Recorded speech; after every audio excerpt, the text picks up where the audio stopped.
selamat datang kembali. Hari ini kita mau bedah tumpukan materi yang menarik banget yang Anda kirimkan soal kelompok negara yang lagi sering banget dibicarakan. BRICS. Iya, dan sumbernya ini kaya banget ya. Betul. Di satu sisi, kita punya kumpulan esai akademis yang dalam banget dari sebuah lembaga riset di Brazil. Jadi ini perspektif dari dalam gitu. Nah, di sisi lain, ada materi kuliah universitas soal kerjasama Selatan-Selatan. Ini lengkap banget dengan data dan statistik yang, gamblang. Oke, jadi kita punya pandangan dari dalam, sekaligus gambaran besarnya ya. Tepat. Jadi misi kita hari ini sederhana aja. Kita coba melampaui akronim yang sering kita dengar di berita. Kita akan bongkar gimana sebuah ide dari lantai bursa bisa jadi kekuatan politik.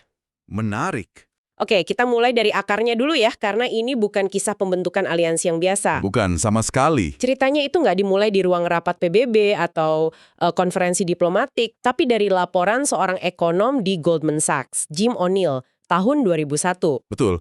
Dan dia menciptakan akronim BRIC, waktu itu belum ada Afrika Selatan kan? Itu bukan sebagai aliansi politik. Bukan ya, murni buat investasi. Murni label investasi. Semacam cara keren buat bilang ke para investor, lihat deh 4 pasar negara berkembang ini. Prospektif loh. Nah, dan disinilah bagian yang paling menarik kan? Sebuah ide yang lahir buat kepentingan pasar modal, malah diambil alih oleh negara-negara itu sendiri. Tepat. Ada semacam kesadaran kolektif yang muncul gitu. Materi yang Anda kasih, itu nunjukin evolusinya jelas banget. Ini bukan proses instan. Jadi pelan-pelan ya? Pelan-pelan. Para menteri luar negeri mulai ketemu informal dulu di sela-sela sidang umum PBB tahun 2006. Terus momentumnya dibangun puncaknya di KTT pertama para kepala negara di Yekaterinburg, Rusia tahun 2009. Di sana titik baliknya. Di sanalah momen transformasinya. Dari cuma konsep ekonomi, jadi dialog politik diplomatik yang beneran. Jadi ini kayak sebuah brand yang dibikin agensi iklan, tapi kemudian produknya, dalam hal ini negara-negaranya malah ngambil alih brand itu dan menjalankannya sesuai visi mereka sendiri. Analogi yang pas banget. Dan kelihatannya mereka sukses ya menjalankan brand ini. Saya lihat di salah satu sumber, ramalan awal Goldman Sachs itu ternyata terlalu konservatif. Betul, betul. Mereka memproyeksikan BRICS itu bakal mencakup 14% PDB dunia di 2011. Kenyataannya? Lewat. Mereka melampaui itu, sampai lebih dari 18%. Wow. Tepat. Mereka melampaui ekspektasi penciptanya. Momentum ini kuat banget sampai akhirnya mereka putuskan untuk ekspansi. Tahun 2011, Afrika Selatan secara resmi diundang gabung. Nah, ini cuma nambahin huruf S aja atau ada makna lebihnya? Oh, ini lebih dari sekedar nambahin huruf. Ini langkah strategis yang penting banget. Dengan masuknya Afrika Selatan, BRICS itu secara simbolis mencakup benua Afrika. Jadi memperkuat klaim mereka sebagai Perwakilan Global South apa negara-negara selatan. Ini penegasan bahwa mereka nggak lagi terikat sama definisi ekonom, tapi lagi bangun identitas politik mereka sendiri. Oke, jadi mereka semua merasa nggak puas ya dengan tatanan yang ada. Tapi kalau kita jujur lihat kelima negara ini, Brazil, Rusia, India, Tiongkok, Afrika Selatan, mereka kan beda-beda banget. Beda banget. Dari 4 benua, sistem politiknya kayak gado-gado, ada demokrasi, ada negara satu partai, bahkan ada yang punya sejarah konflik perbatasan pelik kayak India sama Tiongkok. Jadi apa sih yang bisa merekatkan kelompok yang kelihatannya beragam ini? Pertanyaan itu adalah inti dari semua skeptisisme terhadap BRICS. Dan sumber-sumber kita menjawabnya dengan sangat baik. Perekat utamanya itu rasa frustrasi bersama. Frustrasi? Iya. Mereka semua merasa kurang terwakili dan nggak punya suara yang sepadan di arsitektur tata kelola global yang ada. Terutama institusi warisan Perang Dunia II kayak IMF dan Bank Dunia. Mereka merasa aturan mainnya nggak adil gitu ya? Tepat. Merasa aturan mainnya dibuat tanpa mempertimbangkan kepentingan mereka secara penuh. Dan ini bukan cuma perasaan kan? Materi kuliah Anda itu ngasih contoh yang tajam banget soal ini. Oh ya, data hak suara di IMF. Betul. Itu benar-benar membuka mata. Disebutkan kalau PDB Brazil itu 4,4 kali lebih besar dari Belgia. Tapi hak suaranya di IMF cuma 82% dari hak suara Belgia. Nah kan? Ini bukan lagi soal persepsi. Ini angka konkret yang nunjukin ketidakseimbangan yang mereka hadapi. Persis. Dan rasa frustrasi itu didukung oleh kekuatan kolektif yang nggak bisa lagi diabaikan. Coba kita lihat angkanya dari sumber Anda. Mereka itu mewakili 41,6% populasi dunia. Hampir setengahnya. Hampir setengahnya. Terus, hampir seperempat PDB global kalau dihitung berdasarkan paritas daya beli. Dan yang paling krusial, mereka menguasai cadangan devisa gabungan sebesar 4,4 triliun dolar. Itu angka yang luar biasa besar. Angka ini memberi mereka pengaruh. Dan kalau kita lihat gambaran besarnya, ada proyeksi dari PwC di materi Anda yang bilang pada tahun 2050, kelompok E7 yang mencakup semua anggota BRICS itu bisa punya ukuran ekonomi 2 kali lipat dari J7. Tunggu. Bisa dijelasin sedikit nggak apa itu paritas daya beli, biar kita semua paham? Tentu. Sederhananya gini, ini bukan cuma soal nilai tukar dolar, tapi soal berapa banyak barang dan jasa yang benar-benar bisa Anda beli dengan mata uang Anda di negara Anda sendiri. Oke. Misalnya, secangkir kopi di New York mungkin harganya $5. Tapi dengan nilai uang yang sama di Jakarta, Anda mungkin bisa dapat beberapa cangkir kopi kan? Ah, iya, ngerti. Nah, jadi paritas daya beli itu ngasih gambaran yang lebih akurat tentang kekuatan ekonomi real sebuah negara. Proyeksi PwC itu intinya bilang mesin ekonomi real dunia lagi geser secara fundamental ke negara-negara ini. Oke, penjelasan yang sangat membantu. Tapi di sisi lain, banyak yang skeptis. Beberapa esai yang Anda berikan juga ngangkat argumen ini dengan kuat. Ada yang bilang, BRICS ini cuma Tiongkok plus 4? Argumen klasik. Iya kan? Karena dominasi ekonomi Tiongkok yang begitu masif. PDB Tiongkok aja lebih besar dari gabungan 4 anggota lainnya. Ini kan menciptakan ketidakseimbangan kekuatan internal yang besar. Gimana mereka bisa tetap solid? Ini poin krusial. Dan cara mereka menanganinya itu sangat pragmatis. Mereka bukan aliansi militer atau blok politik yang kaku kayak NATO. Jadi mereka lebih fleksibel. Jauh lebih fleksibel. Esai akademis dari Brasil itu pakai istilah yang pas banget. Platform of convenience atau platform kenyamanan. Platform kenyamanan, maksudnya? Maksudnya, mereka nggak mencoba menyelesaikan semua perbedaan mereka sekaligus. Itu mustahil. Sebaliknya, mereka fokus di bidang-bidang di mana kepentingan mereka itu ketemu. Istilahnya, cari jalan yang paling mulus dan nggak banyak drama. Dan jalan yang paling mulus itu adalah? Pembangunan dan keuangan. Masuk akal. Semua anggota, tanpa terkecuali, butuh dana masif buat infrastruktur. Semua anggota mau punya jaring pengaman finansial yang nggak terlalu terikat sama syarat-syarat politik dari Barat. Jadi, ya udah, mereka bisa sepakat bangun bank bareng sambil, untuk sementara waktu nyingkirin perbedaan politik mereka yang lebih rumit. Ini pragmatisme tingkat tinggi namanya. Betul sekali. Saya jadi kepikiran, ini kan bukan cuma soal uang ya. Dengan punya bank dan dana darurat sendiri, mereka itu sebetulnya lagi bangun ekosistem finansial tandingan kan? Tepat. Mereka seolah bilang ke Bank Dunia dan IMF, makasih bantuannya selama ini, tapi kayaknya kita bisa urus sendiri sekarang. Wah, ini langkah yang berani banget. Coba kita bedah deh, 2 inisiatif terbesar mereka. Bank Pembangunan Baru atau NDB dan Pengaturan Cadangan Kontingen atau CRA. Oke. Untuk paham pentingnya dua ini, kita harus lihat kenapanya dulu. Pertama, NDB. Ada kesenjangan pendanaan infrastruktur yang luar biasa besar di negara berkembang. Seberapa besar? Salah satu sumber Anda memperkirakan dunia itu butuh tambahan dana sekitar 1 triliun dolar per tahun. Buat jalan, pelabuhan, energi, dan lain-lain. Wow. Nah, Bank Dunia dan lembaga sejenis sering dianggap geraknya lambat, birokratis, dan kadang syarat pinjamannya terlalu ketat. NDB didirikan secara eksplisit untuk mengisi kekosongan ini. Dengan pendekatan yang lebih ramping gitu. Tepat.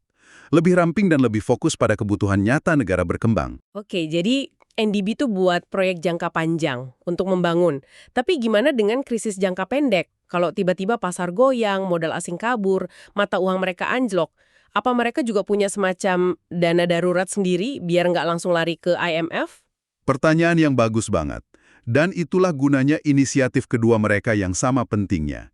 CRA, atau Pengaturan Cadangan Kontingen. CRA? Iya. Anggap aja CRA ini sebagai jaring pengaman finansial kolektif senilai 100 miliar dolar. Tujuannya untuk melindungi negara anggota dari guncangan likuiditas jangka pendek. Jadi ini semacam alternatif dari IMF? Bisa dibilang begitu. Ini memberi mereka alternatif dan ruang bernapas, jadi mereka nggak harus langsung terima paket bantuan dari IMF yang seringkali datang dengan syarat-syarat kebijakan yang sangat ketat. Yang sering dianggap melanggar kedaulatan ekonomi mereka ya? Persis, Saya nemu beberapa detail di dalam dokumen Anda yang nunjukin betapa pinternya mereka ngerancang struktur ini. Modal awal NDB kan 50 miliar yang disetor. Dengan modal resmi 100 miliar. Betul, tapi yang paling brilian itu struktur kepemimpinannya. Kantor pusatnya memang di Shanghai, Tiongkok. Itu logis lah ya, lihat kekuatan finansial mereka. Sangat logis. Tapi, untuk menyeimbangkan pengaruh Tiongkok, mereka sepakat. Presiden pertama NDB dari India, kantor regional pertama di Johannesburg, Afrika Selatan, dan ketua dewan direksi pertama dari Brazil. Ini kan mahakarya diplomasi. Oh ya, itu untuk mengatasi masalah Tiongkok plus 4 yang kita bahas tadi. Benar. Dan proses untuk mencapai kesepakatan itu, wah, nggak gampang sama sekali. Ada satu anekdot menarik di salah satu esai soal negosiasi di KTT Fortaleza 2014. Rupanya, di menit-menit terakhir, negosiasi itu macet total. Macet. Iya, ada jalan buntu yang serius soal lokasi kantor pusat. Wow, jadi alotnya sampai begitu ya. Saya bisa bayangin tegangnya di ruangan itu. Negosiasi tingkat tinggi macet cuma karena rebutan lokasi kantor. Tepat, dan kebuntuan itu baru pecah waktu Brazil bikin konsesi besar. Mereka merelakan giliran mereka untuk jadi presiden pertama NDB. Mereka mengalah. Mereka mengalah dan menukarnya dengan posisi ketua dewan direksi demi tercapainya kesepakatan. Fakta bahwa Brazil mau ngalah itu nunjukin betapa besar keinginan kolektif mereka untuk mewujudkan bank ini. Ini bukan cuma proyek Tiongkok berarti. Bukan, ini proyek bersama yang semua orang rela berkorban untuknya. Jadi, apa yang perlu kita catat dari pendirian NDB dan CRA ini? Apa implikasi terbesarnya? Yang perlu Anda catat di sini, ini bukan sekedar mendirikan bank. Ini adalah langkah besar untuk membuat kerjasama mereka jadi sesuatu yang permanen dan punya wujud nyata. Pelembagaan, ya. Pelembagaan. Untuk pertama kalinya, BRICS punya institusi resmi dengan kantor, staf, anggaran, dan aturan mainnya sendiri. Ini sebuah pernyataan tegas bahwa mereka nggak cuma mampu mengkritik tatanan yang ada, Tapi juga mampu membangun alternatifnya. persis, mampu bertindak secara kolektif untuk membangun alternatifnya. Ini evolusi dari sekedar forum dialog menjadi sebuah blok yang benar-benar bertindak. Kita udah lihat arsitektur finansial yang mereka bangun, sekarang coba kita geser fokusnya sedikit, kita lihat ke dalam. Bagaimana sih sebenarnya hubungan ekonomi internal di antara mereka? Materi dari lembaga riset Brazil itu ngasih analisis yang jujur banget. Ya, dan disinilah kita lihat gambaran yang jauh lebih kompleks dan gak selamanya mulus. Pertama, arus perdagangan di antara mereka itu sangat tidak seimbang. Jomplang ya? Jomplang. Data menunjukkan, misalnya Brazil itu menikmati surplus perdagangan dengan sebagian besar anggota BRICS. Tapi, di saat yang sama, defisitnya makin besar dengan India. Oh, jadi nggak semua pihak untungnya sama rata? Tepat. Ini menciptakan gesekan di bawah permukaan. Dan ada pola yang lebih mengkhawatirkan yang disorot oleh sumber Anda, yang mereka sebut sebagai pola utara-selatan internal. Istilah yang menarik. Maksudnya apa itu? Maksudnya, pola perdagangan dan investasi mereka mulai meniru pola lama antara negara industri maju di utara dan negara berkembang pemasok bahan mentah di selatan. Loh, kok bisa? Sebagian besar investasi antar BRICS, terutama dari Tiongkok, itu sifatnya mencari sumber daya alam atau resource seeking. Ini cenderung memperkuat pola di mana Tiongkok, dengan kekuatan manufakturnya yang luar biasa, jadi pusat industri. Sementara yang lain jadi pemasok bahan mentahnya. Betul, seperti Brasil dan Rusia, jadi pemasok utama mineral, minyak, dan produk pertanian. Jadi, meskipun mereka semua negara selatan, di dalam kelompok mereka sendiri tercipta dinamika seperti negara maju dan negara berkembang. Itu ironis sekali. Sangat ironis. Dan ini punya konsekuensi nyata. Salah satu studi kasus di materi Anda, itu nunjukin data antara tahun 2005 sampai 2010. Di periode itu, berhasil kehilangan potensi ekspor yang signifikan di sektor-sektor bernilai tambah tinggi. Seperti apa contohnya? Seperti mesin, kendaraan, dan baja ke sesama anggota BRICS. Pasar mereka justru direbut sama produk manufaktur dari anggota lain, terutama Tiongkok. Ini dilema besar bagi mereka. Dan sepertinya masalahnya bukan cuma itu. Ada juga hambatan-hambatan tersembunyi yang bikin persaingan jadi nggak adil. Benar. Misalnya, Tiongkok itu kan punya banyak perjanjian dagang regional dengan negara-negara tetangganya di Asia. Oke. Akibatnya, produk dari negara tetangga Tiongkok bisa masuk ke pasar Tiongkok dengan tarif yang lebih rendah. Sementara itu, produk sejenis dari Brazil, misalnya, kena tarif yang lebih tinggi. Jadi produk Brasil kalah saing bukan karena kualitas, tapi karena struktur tarif. Tepat sekali. Ini adalah realitas ekonomi yang rumit yang harus mereka hadapi kalau mau benar-benar memperdalam kerjasama mereka di luar proyek-proyek besar seperti NDB. Jadi, kalau kita simpulkan dari semua materi Anda ini, BRICS ini seperti sebuah pemberontakan yang terencana. Mereka nggak teriak-teriak di jalan, tapi mereka membangun bank. Iya juga ya. Mereka nggak menyatakan perang, tapi mereka membuat jaring pengamanan finansial sendiri. Ini pergeseran kekuatan yang terjadi bukan dengan peluru, tapi dengan neraca keuangan dan kesepakatan diplomatik yang rumit. Mereka kelompok yang kompleks, penuh optimisme, tapi juga syarat dengan kontradiksi internal. Analogi yang sangat tepat. Dan kata kuncinya adalah proses. BRICS ini bukan entitas yang statis dan sudah jadi. Ini sebuah eksperimen besar yang dinamis dan terus berkembang. Jadi masih akan terus berubah ya? Pasti. Mereka terus bergerak maju karena setiap anggota, meskipun dengan alasan yang beda-beda, merasa mendapatkan sesuatu yang berharga dari keanggotaan ini. Mereka adalah cerminan sekaligus pendorong dari pergeseran lempeng tektonik dalam tatanan internasional yang sedang kita saksikan saat ini. Sebagai penutup, kami ingin meninggalkan satu pertanyaan untuk Anda pikirkan yang dibangun dari semua materi yang sudah kita bedah hari ini. Seiring bank pembangunan baru dan inisiatif lainnya menjadi lebih kuat dan mapan, akankah BRICS mampu menciptakan norma pembangunan yang benar-benar baru dan berbeda dari model Barat yang selama ini dominan? Mungkin yang lebih berkelanjutan atau lebih adil. Atau dalam upaya mereka untuk menjadi pemain global yang diterima dan diakui, akankah institusi mereka pada akhirnya justru mulai menyerupai institusi-institusi yang pada awalnya mereka kritik?